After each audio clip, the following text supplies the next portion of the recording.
పాక్ వంకర బుద్ధి మారటం లేదు. ఎన్నిసార్లు చెప్పినా సరిహద్దుల్లో చొరబాట్లు ఆగడం లేదు. ముఖ్యంగా కశ్మీర్లో చొరబాట్లు కొనసాగుతున్నాయి. బలగాల కళ్ళు కప్పి గీత దాటేందుకు ముష్కరులు ప్రయత్నిస్తూనే ఉన్నారు. తాజాగా బార్డర్ సెక్యూరిటీ ఫోర్స్ ఒక వీడియోను రిలీజ్ చేసింది. రాత్రిపూట చెట్ల మధ్య నక్కి బార్డర్ క్రాస్ చేసేందుకు పాక్ ప్రేరేపిత ఉగ్రవాదులు సాగించిన చొరబాటు యత్నాన్ని బీఎస్ఎఫ్ భగ్నం చేసింది. ఇప్పుడు ఆ దృశ్యాలు చూద్దాం.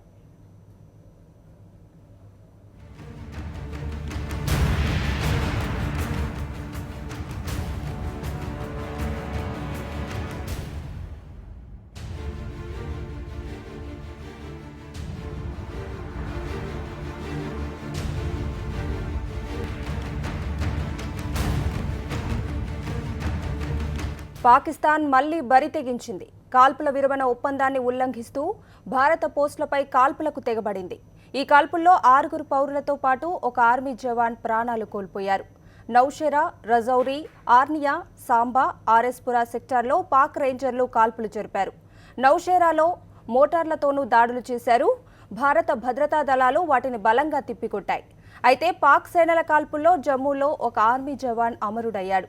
ఆర్ఎస్పురా సెక్టార్లో పదుల సంఖ్యలో పౌరులు గాయపడ్డారు. వీరిని సమీప ఆసుపత్రికి తరలించి చికిత్స అందించారు. వీరిలో 6 మృత్యువాత పడినట్లు సైనిక వర్గాలు వెల్లడించాయి. ఇండో పాక్ బార్డర్లో పాక్ రేంజర్లు కాల్పులకు దిగుతున్నారు. 6 పౌరులు మరణించారు. అంతేకాదు ఉగ్రవాదులను కాశ్మీర్లోకి ప్రవేశపెట్టడమే లక్ష్యంగా పాక్ కాల్పులకు దిగుతోంది. దీనికి సంబంధించి మరింత సమాచారం మా కరెస్పాండెంట్ వెంకటేష్ అందిస్తారు. వెంకటేష్, చెప్పండి. ఇండో పాక్ బార్డర్లో పాక్ రేంజర్లు కాల్పులకు దిగుతున్నట్లుగా సమాచారం అందుతోంది. డీటెయిల్స్ ఏంటి? పాక్ సైనికుల దుశ్చర్యల కారణంగా సరిహద్దులు రక్తమూడుతున్నాయి. గత 24 గంటల్లో పాక్ సైనికులు విచ్చలవిడిగా కాల్పులు జరుపుతున్నారు. దాని కారణంగా ఇప్పటివరకు 8 మంది పౌరులు చనిపోయినట్టు సమాచారం వస్తోంది. ఇందులో 2 చిన్నారులు, 2 మహిళలు కూడా ఉన్నారు.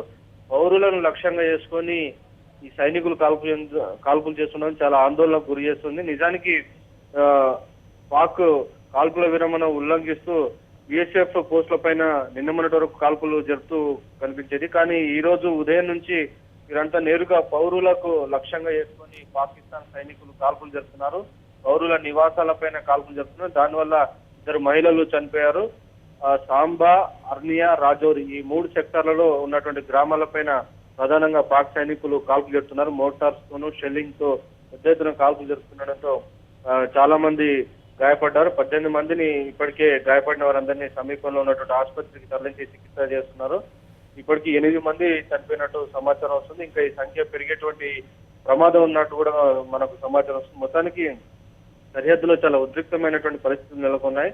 చొరబాటుదారులను ఎట్లాగైనా భారత్ లోకి, జమ్మూ కాశ్మీర్ లోకి పంపించాలనేటువంటి ఉద్దేశంతో పాకిస్తాన్ సైనికులు భీకరంగా సరిహద్దు గ్రామాల్లో వైపు కాల్పులు జరుపుతుండడంతో సరిహద్దులో ఉన్నటువంటి ప్రజలంతా కూడా బిక్కుబిక్కుమంటూ గడపాల్సినటువంటి సిచ్యువేషన్స్ నెలకొన్నాయి. దీనికి ప్రధానంగా చెప్తున్నటువంటి కారణం పాకిస్తాన్ నుంచి ఇంత పెద్ద ఎత్తున కాల్పుల విరమణ ఉల్లంఘన జరుగుతున్న ప్రధాన కారణం పాకిస్తాన్ లో ప్రధాని నవాజ్ షరీఫ్ పైన తీవ్రంగా ఒత్తిడి పెరుగుతోంది. సర్జికల్ స్ట్రైక్స్ తర్వాత పాకిస్తాన్ భారత్ పైన ధీటైనటువంటి జవాబు చెప్పలేదు. పాకిస్తాన్ ప్రధాని అనేటువంటి విమర్శలు ఆయన ఎదుర్కొంటున్నారు.